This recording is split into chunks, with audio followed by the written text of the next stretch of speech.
열왕기상 1장 1절에서 10절의 말씀을 우리 한 절씩 교독하고 마지막 절 10절은 함께 읽겠습니다. 다윗 왕이 나이가 많아 늙으니 이불을 덮어도 따뜻하지 아니한지라. 그의 시종들이 왕께 아뢰되 우리 주 왕을 위하여 젊은 처녀 하나를 구하여 그로 왕을 받들어 모시게 하고 왕의 품에 누워 우리 주 왕으로 따뜻하게 하시리라 하고, 이스라엘 사방 영토 내에 아리따운 처녀를 구하던 중 수넴 여자 아비삭을 얻어 왕께 데려왔으니 이 처녀는 심히 아름다워 그가 왕을 받들어 시청하였으나 왕이 잠자리는 같이 하지 아니하였더라. 그때 학기스의 아들 아도니아가 스스로 높여서 이르기를 내가 왕이 되리라 하고 자기를 위하여 병거와 기병과 호위병 50명을 준비하니 그는 압살롬 다음에 태어난 자요 용모가 심히 준단지라. 그의 아버지가 너가 어찌하여 그리하였는고 하는 말로 한 번도 그를 섭섭하게 한 일이 없었더라. 아도니아가 수리아의 아들 요압과 제사장 아비아달과 모이하니 그들이 따르고 도우나 제사장 사독과 여호야다의 아들 분야야와 선지자 나단과 시므이와 레이와 다윗의 용사들은 아도니아와 같이 하지 아니하였도다. 아도니아가 에르노겔 근방 소헬렛 바위 곁에서 양과 소와 살찐 송아지를 잡고 왕자 곧 자기의 모든 동생과 왕의 신하된 유다 모든 사람을 다 청하였으나 선지자 나단과 분야와 용사들과 자기 동생 솔로몬은 청하지 아니하였더라. 아멘. 네, 오늘은 다 같이 열왕기상 1장의 말씀을 묵상합니다. 열왕기상은 원래 상하권, 열왕기상, 열왕기하로 되어 있지 않고 한 권의 책으로 되어 있습니다. 열왕기란 명칭에 맞게 이 책들이 솔로몬 왕에서부터 마지막 시드기야 왕까지 유다와 이스라엘 나라 왕들의 생애를 통해 일어난 사건들을 기록한 책이 바로 이 열왕기상 하하입니다. 특별히 오늘부터 우리가 묵상을 시작하는 열왕기상은 전반부와 후반부로 나뉘는데요. 전반부는 다윗의 뒤를 이어서 통일 이스라엘 왕국의 황금기를 구가한 솔로몬의 통치를 11장까지의 말씀을 통해서 전하고 있어요. 그리고 나서 이제 후반부 12장 이후부터는 분열된 남유다, 북이스라엘의 왕국의 역사를 역대 왕들의 행적을 중심으로 기록하고 있는 것이 열왕기상입니다. 오늘 말씀의 시작, 그러니까 이 열왕기상의 시작이 어떻게 되고 있습니까? 다윗이 나이 많아서 늙었다라는 말로 시작되고 있어요. 한 나라에 통치된 왕이 죽게 되면 이제 그 아들 중에 다음 차기 왕을 세우게 됩니다. 이스라엘의 경우 첫 번째 왕 사울이 실패했기 때문에 그 아들 요나단이 왕이 되지 못하고 사위였던 다윗이 왕으로 서게 되죠. 그런데 이 이스라엘 두 번째 왕 다윗은 신실하게 왕의 소임을 다하게 됩니다. 물론 중간중간 하나님 앞에 실수한 것도 있고 실패한 것도 있었지만 그럼에도 불구하고 다윗이 신실하게 2대 왕으로서 이스라엘을 잘 다스리게 되죠. 그런데 문제는 다윗에게 처첩이 많았고 그의 아들 또한 많았다라는 사실입니다. 왕위를 두고 아들끼리 다투게 될 상황이 불보듯 뻔하게 된 것이죠. 그 중에서 다윗이 이제 곧 죽게 될 것을 알았던 장자 아도니아가 스스로를 높여서 자신이 왕이 될 것이라 하면서 군사들을 모으게 됩니다. 근데 이 원래 다윗의 장자는 압살롬이었어요. 그런데 이 압살롬이 반역을 일으킨 끝에 죽었기 때문에 아도니아가 서열로 1위에 해당이 되는 것이죠. 그렇기 때문에 아도니아는 다윗의 승인이나 허락 없이 당연히 자신이 왕위에 올라야 한다라고 생각을 했습니다. 6절에 보니까 그는 외모적으로 용모가 준수하기까지 했다라고 기록하고 있어요. 게다가 이 다윗이 살아생전에 한 번도 이 아도니아를 말로 꾸지람한 적이 없었다라는 것이죠. 왜 그렇게 행하느냐라는 말로 그의 마음을 섭섭하게 한 적이 없었다라고 오늘 말씀이 기록하고 있습니다. 그러니까 당연히 아도니아는 왕이 죽으면, 아버지가 돌아가시면 자기가 왕이 될 것이라고 당연하게 생각했겠죠. 왕자 서열 1위이고 용모도 준수하고 많은 신하들의 지지를 받고 있었던 아도니아입니다. 예를 들면 이제 군대 장군 요압이 아도니아 편에 섰습니다. 제사장 아비아달도 이 아도니아 편에 섰습니다. 또한 어느 정도 군사를 움직일 수 있는 힘까지 그가 가지고 있었어요. 어떻게 보면 아도니아는 차기 왕이 되는 데 있어서 외적인 조건을 지금 의지하고 있었을지도 모르겠습니다. 5절을 한번 보겠습니다. 그때에 학기스의 아들 아도니아가 스스로 높여서 이르기를 내가 왕이 되리라 하고 자기를 위하여 병거와 기병과 호위병 50명을 준비하니. 어떻게 보면 그렇게 크지 않은 규모지만 아도니아는 지금 서서히 왕이 될 준비를 하면서 새를 불리고 있는 것입니다. 그런데 이러한 아도니아의 움직임에 모두 동조했던 것은 아니다라고 오늘 말씀이 기록하죠. 제사장 사독을 비롯한 다윗의 사람들은 아도니아의 이러한 행동에 동조하지 않습니다. 아도니아는 계속해서 자기가 왕이 될 수 있도록 정치적이고 의도적인 움직임들을 이어갑니다. 9절에 보니까 아도니아는 자신의 새를 과시하고자 살찐 소와 양을 잡습니다.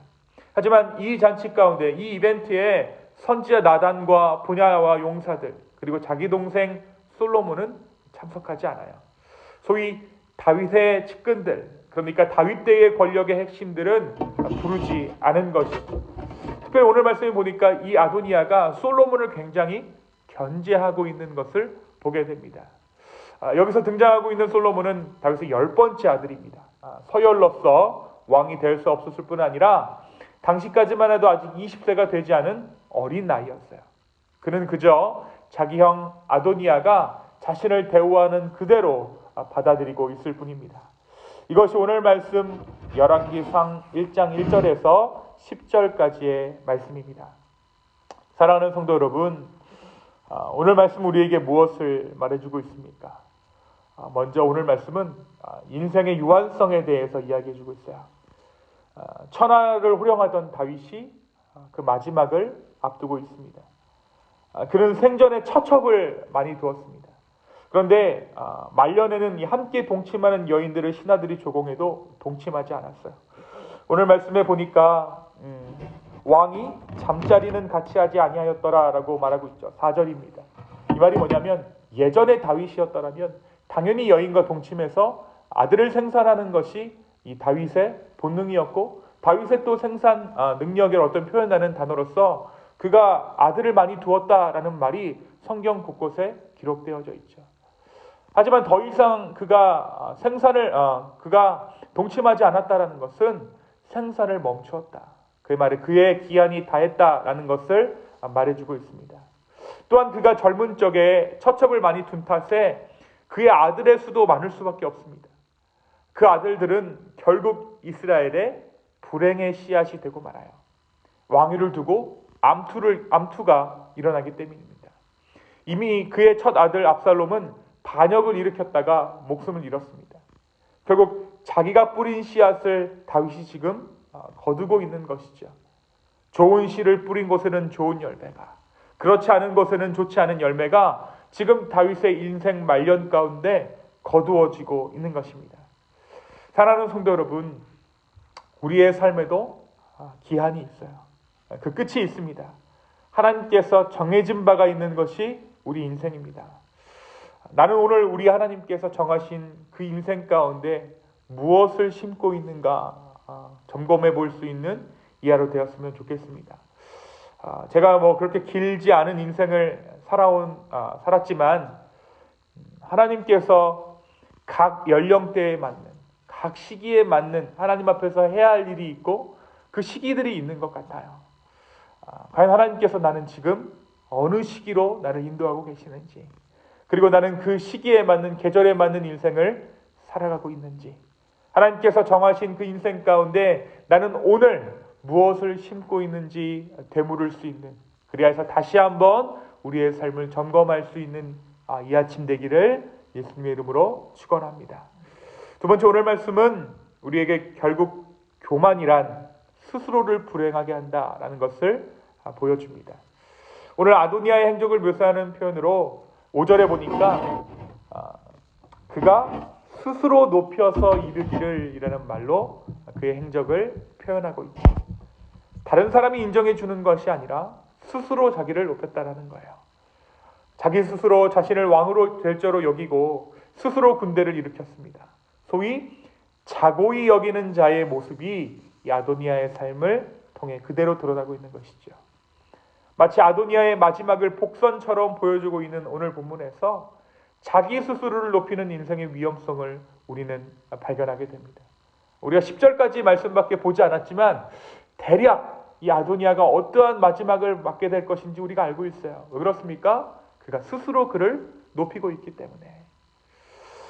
교만은 모든 죄의 선봉입니다. 겸손은 반대로 모든 의로운 자의 자리에 우리를 앉게 합니다. 그렇다면 우리가 어떠한 것으로 우리의 겸손을 나타내겠습니까? 무엇이 우리를 겸손하게 합니까? 바로 위기의 순간들이 우리를 겸손하게 하죠. 그리고 어떻게 보면 우리가 나이를 먹어가고 우리가 약해지는 것, 신체적으로 또 정서적으로 약해지는 것이 우리를 겸손하게 합니다. 그리고 삶의 순간순간에 하나님께 우리로 하여금 계속해서 묻게 하죠. 하나님, 내가 이것을 어떻게 해야 하죠? 젊었을 때는 내가 스스로 이 모든 것들을 해결해 나가지만 그렇지 못하고 우리의 힘이 빠졌을 때 하나님 도와주세요. 하나님, 내가 이것을 어떻게 해야 합니까? 라고 묻는 인생이 바로 겸손한 인생이라는 것을 오늘 우리의 삶 가운데 보여주고 있는 거예요. 다윗의 삶을 왜 앞에 이렇게 조명했는가? 침상에 누워서 아무런 것도 하지 못하는 다윗의 모습을 왜 이렇게 오늘 말씀 가운데 그리고 있는가? 겸손한 인생이었다라는 것입니다. 하나님 앞에 나이 먹는 것을 순응하고 사울처럼 끝까지 자신의 권력을 쥐고자 움켜쥐고자 했던 것이 아니라 누워서 하나님의 어떠한 그 섭리를 받아들이고 있는 그의 삶의 모습. 겸손한 삶의 모습에 대해서 보여주고 있는 것이죠. 겸손한 자의 특징은 순리대로 행하는 삶입니다. 다름 아닌 하나님께 모든 것을 의지하는 삶, 하나님께 모든 것을 의뢰하고 물어보는 삶이 바로 겸손한 삶인 줄로 믿습니다. 오늘 이 아침에 하나님께 물으십시오.